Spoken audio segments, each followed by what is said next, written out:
Fala aí, galera, beleza? Sejam bem-vindos a mais um vídeo do nosso canal. O vídeo de hoje, vamos falar do Becri.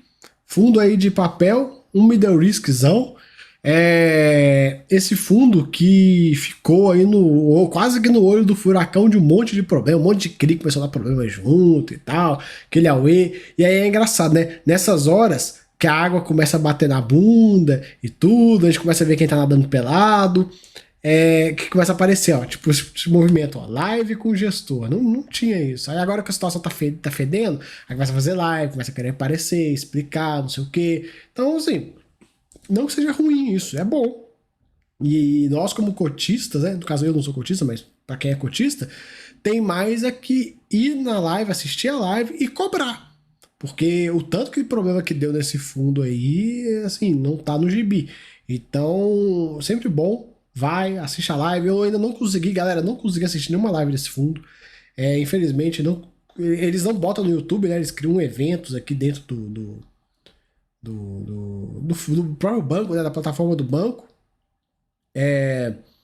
Eu ainda não consegui assistir nenhuma ao vivo, não sei nem se foi gravado, mas pra quem estiver assistindo ao vivo, e aí, tem como mandar pergunta, não tem? Deixa aí nos comentários pra mim, se é alguém que já assistiu, porque, como eu falei com vocês, eu não tive tempo. Não tive tempo pra conseguir ver esse negócio. Correria danada. Mas, vamos ver, é uma boa iniciativa. De fato, é uma boa iniciativa aí pra tentar trazer o cotista mais próximo, explicar um pouco o que tá pegando, que o negócio nesse fundo fedeu rápido, né? É aquela coisa que eu falo com vocês.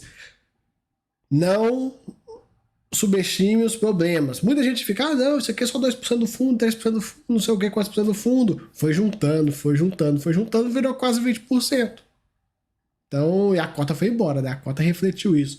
Então, é sempre bom ficar esperto quando dá problema no seu fundo. Porque às vezes é só o início. Então, você olha, putz, deu problema nesse CRI aqui. Aí você, ok. Deu problema no outro CRI, você, opa. Aí depois em outro, e outro, e outro. Você vai, caraca, tá. Aí às vezes vai ser tarde, a cota já vai ter batido igual nesse fundo que bateu R$ 68, você vai ficar preso nele, né? É um fundo de R$ 600 milhões, é um fundo médio. No mês aí, a DRE entregou praticamente o que gerou, usou micharia da reserva, 30 mil, não sei, a gente nem considera. As últimas distribuições dele, a gente consegue ver, né? Tudo abaixo de R$ 1. Esse fundo, a gente tem que lembrar que ele tem uma mecânica diferente para calcular a inflação dos rendimentos, né? Ele não usa a inflação de 2 meses anteriores, ele usa a inflação dos últimos 12 meses. É uma mecânica um pouco diferente para apurar o resultado. Então, é normal a gente ver, além dos problemas, mas é normal essa queda de rendimentos que ele está tendo agora. Claro que ela está sendo potencializada, ela está sendo anabolizada pelos problemas. Que é aquela coisa, o fundo já está no momento. Quer ver? Vou mostrar aqui para vocês. Ele já está no momento onde a gente tem. Que ele considera essa inflação aqui, ó, para calcular o rendimento do mês. Então ele já está no momento onde tem o GPM negativo e a inflação dos últimos 12 meses na menor, né, no menor valor possível, né, o acumulado. Juntamente a isso, tem os problemas. Então aconteceu tudo na mesma hora e acabou complicando a situação aí para o fundo. É um modo de apuração diferente que ele adotou. E vem vantagens, tem desvantagens e tal. No caso agora, esse momento que ele tá vivendo, é mais azar que tudo, porque a gente tá aí nos dois índices na mínima e caminhando para a mínima. Esse valor aqui, ó, esses dois valores, ainda vai continuar caindo um pouco. Deve ter mais talvez agora mês junho, talvez julho ali, ainda deve continuar caindo, depois vai voltar a subir. Vai voltar a subir. Mas de toda forma, foi muito azar dos problemas estarem estourando logo agora, né? Porque se os problemas tivessem estourado cá atrás, quando esse fundo tava pagando, né, o I,47, o I,35, cara, o Gold Disney ia se incomodar, né? Mas como tá acontecendo agora, aí o buraco é mais embaixo. A gente consegue ver, ó, nesse mês a receita de juros veio um pouquinho maior, questão de dias úteis, né? Teve 22 dias úteis em maio, e essa receita de ganho de correção monetária se manteve aí próximo do patamar do mês anterior, e a tendência é que fique, né, nesse patamar de 20 centavinhos e tal. Então você consegue imaginar esse fundo aí te entregando, cara, pega aí por base o juros, né, algo próximo de 50 a 60 cents, e correção monetária nessa casa de 20, uns 80 cents aí num cenário otimista, sendo muito otimista uns 90 centavos. Eu não consigo imaginar ele pagando muito mais que isso não. Aqui é a carteira dele, a gente já comentou, né, de alguns problemas que tem. Van, circuito de compras, dentre outros, né? Ou todas as operações de uma Scanix, enfim, tem várias operações aqui que estão dando problema. Tem a parte de fundos imobiliários dele também, que está tomando uma bela de uma enrabada, porque, olha só, o preço médio dele, 101, 119,10, está tudo pela metade aqui, praticamente. Então, prejuízo considerável, né, nas posições de fundo imobiliário que ele teve. Ele tem, né? Carteira dele, IPCA mais 7,33. É aquela coisa, galera. Como esse fundo é um fundo de bancão, é um fundo que não origina nada, não estrutura nada, somente parado, o que aconteceu com a carteira dele? Era um fundo que antigamente era um middle risk, né? Caracteristicamente ele é um middle risk, ele hoje ainda é um middle risk, mas hoje ele é um middle risk com taxa média de carteira de high grade. Por quê? Porque o gestor não reciclou a carteira, não fez o trabalho, não fez o dever de casa. Com isso, você tem um fundo que tem um risco aqui e um retorno aqui. Sendo que se você pegar outros middle risks que a gente tem por aí, cara, a maioria dos middle risks estão pegando operação tudo IPCA mais 9. Quando é baixo é 8,5, 8, no mais baixo, assim. Então esse fundo ficou para trás. Ao passo que você tem fundos high grade pegando operação IPCA mais 7,5, IPCA mais 8. Então, cara, é o problema de quando o gestor não recicla a carteira, porque você fica com o risco aqui e o retorno aqui. Sendo que quando ele recicla a carteira, a tendência é que o retorno encontre o risco. Seja subindo só o retorno e o risco ficando parado, ou seja trazendo uma coisa e encaixando na outra.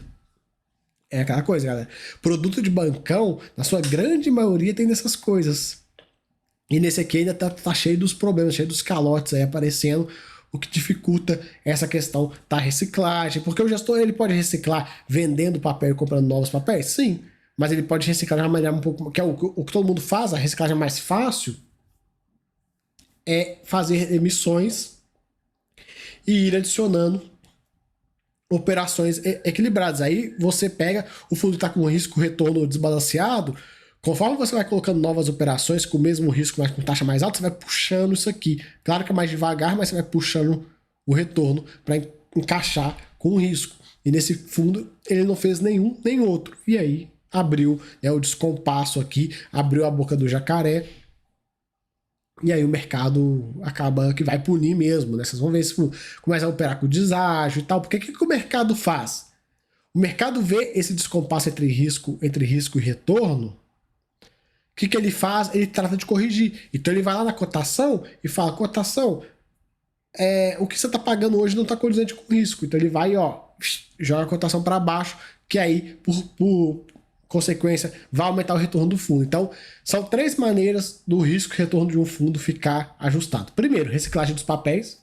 2 o gestor faz, 1 o mercado faz para ele. Reciclagem dos papéis, emissão com novos papéis com taxas mais altas, e a terceira, que é quando o mercado vê que o gestor não fez nenhuma dessas 2, e aí o mercado trata de pegar e jogar a cota para baixo, fazer com que o retorno suba e fique de acordo com o risco que o fundo tem. Então, galera, é sempre bom saber identificar isso, porque se o gestor não fizer, o mercado vai fazer. E aí você, que é cotista, se você deixar, você vai ficar com prejuízo na mão de graça. Agora, se você tiver uma gerência da sua carteira, o que você faz? Mesmo você gostando do fundo, às vezes você pode pegar, fazer uma saída tática, esperar o mercado corrigir o valor e depois você volta o valor lá embaixo. Não tem problema algum em fazer isso, galera. Não tem problema algum. Muita gente fala, que eu sou buy and holder, eu não vendo nada, eu só compro. Tá bom. Não venda. Quem ficou nessa estratégia, por exemplo, vou dar um exemplo legal de fundo que era claro que a distribuição ia cair, tal, não por incompetência da gestão, mas a gente era sabido que a distribuição ia cair e por sua vez a cota cairia atrás. O maior fundo de papel da bolsa, Knip, nos meses de deflação, estava na cara que a cota ia cair. Quem saiu do Knip e entrou de novo, tá com preço médio aí na casa de R$90, R$92, R$93. Quem não saiu, tá com aquele preço antigo que Knip ficava sendo negociado, R$100, R$103. É R$10 de prejuízo por cota. Mas eu não executei o prejuízo, não vou vender, não sei o quê. Ok, você não vai vender, mas tá lá. Sua carteira não dá, acaba que você tem um loss. E o grande ponto, se você tinha 100 cotas, vou usar o Knip de exemplo, ou qualquer outro fundo, 100 cotas do fundo a R$ 100, e esse fundo sai de 100 para 90, se você vendeu as 100 cotas e pegou o dinheiro, deixou guardado e foi lá e recomprou a 90, você não sai com as mesmas 100 cotas. Você vai sair com 110 cotas no final, você ainda ganha cotas grátis. Então, saber fazer essa leitura de mercado é muito importante para você fazer, às vezes, uma movimentação tática. Ah, eu saio aqui, espero 2 meses, 3 meses, volto pro fundo e tal, não sei o quê. Por exemplo, quer outro exemplo? MXRF bateu R$11, 10% de ágio. Cara, tem algum motivo pro MXRF estar com 10% de ágio nesse momento? Não, não tem. Então imagina o conteúdo do MXRF que saiu agora do fundo a R$11, aí agora veio, e era sabido que tinha emissão ainda, né? Saiu a R$11, agora vai comprando na oferta pública por R$10,30. Pois é. Então, tem que saber fazer essas mudanças táticas. Pega, sai, vira, volta. Faz parte. Becri. Finalizou com um pequeno caixa aí. Parte desse caixa tem um pouco para ser distribuído e tal. Vou tomar uma água aí. Orientado por cota, sendo que 26% é correção monetária, 74% é juros, então o fundo rodando a base dos juros, né? A cota teve uma variação forte, né, de 17%. É claro que foi lá na bacia das almas, galera. Geralmente também, principalmente nesse caso que foi problema, como o mercado ele precifica, às vezes, joga muito para baixo. Joga assim, dá uma porradona na cota. Aí mergulha muito. Aí às vezes tem um repiquezinho. E aí esse repiquezinho foi 17%. Você pode falar assim, nossa, repiquezinho de 17%? Tá, mas a cota do fundo era negociada a 100, foi para 68. Caiu 30%. Saiu de 68 para 80. Continua com 20% de perda em relação ao valor de R$100 que ele era próximo de 100 que ele era negociado. Então, para você ver como é que as coisas são, né? Mesmo subindo 17%, ainda está longe de voltar a ser o que era. Ele comenta sobre o GPM e tudo, continua com a variação negativa, IPCA com a variação pequenininha. Eles estão aí em vias de fato para finalizar a aquisição de um novo papel, uma operação com a pegada, assim, olhando, grosso modo, uma operação um pouquinho mais high grade, PCA mais 8. Então, olha só para você ver. Um CRI lastreado em contratos atípicos, a gente já subentende-se que é a operação um pouquinho mais high grade, e PCA mais 7,95. Taxa média da carteira dele, PCA mais 7,33. Vocês estão vendo? Por que tem que reciclar? Porque se não reciclar, cara, você se ferra. Você se ferra. Aí ele comenta sobre o CRI GVI, que é um dos que teve calote, né? Eles estão aí acompanhando a situação. O CRI Croton tá em vias de fato também de ser decretado aí o vencimento antecipado. Dia 27 tem a assembleia, tô gravando dia 26, então possivelmente se sair algum fato relevante, alguma coisa do gênero, você já deve ter assistido alguns shorts com a situação, dependendo do fato relevante eu até gravo um vídeo completo, mas se não teve nada, se eles não soltaram nada é porque não decretou nada, mas eu vou ficar de olho e eu trago para vocês. Na parte do Scanix, teve alguns atrasos e tudo, mas faz parte. E no CRIBR Distribuidora tá lá aquela briga na Corte Internacional de Arbitragem e tal, sem maiores novidades. A cota mergulhou, agora deu uma recuperada, né?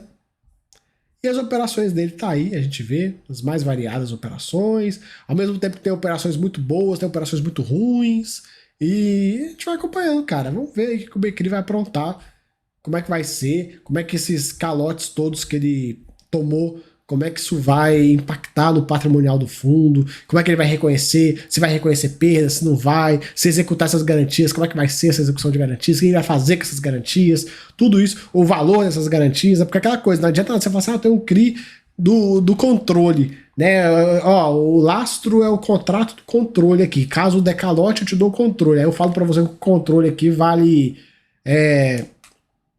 100 milhões de reais, só que na real o controle não vale 100 milhões, o controle vale só 30. Como é que fica? Então tem que ficar bem esperto com isso aí, né? Então, galera, é isso. Então, espero que você gostasse. Se gostou, se inscreve aí. Se gostou mais ainda, vem ser membro do canal, beleza? Galera, quem assistiu a live aí da gestão lá na plataforma deles, por favor, me fala se tem como mandar pergunta, se tá sendo boa as lives, como é que tá o clima, porque também é bom. Um ponto de live que é legal da gente ver é você consegue ver a cara do gestor e se tá aquele clima de velório. Porque às vezes o cara fala assim, não, tá tudo bem, não sei o quê. Só que você vê na cara dele aquela cara de velório, você vai falar assim, não tá nada bem. Então assim, quem assistiu, por favor, deixa um feedback aí pra mim, que eu não consegui assistir. Galera, não tive tempo, tá foda, meio de ano, é uma correria danada, beleza? Valeu aí, fui!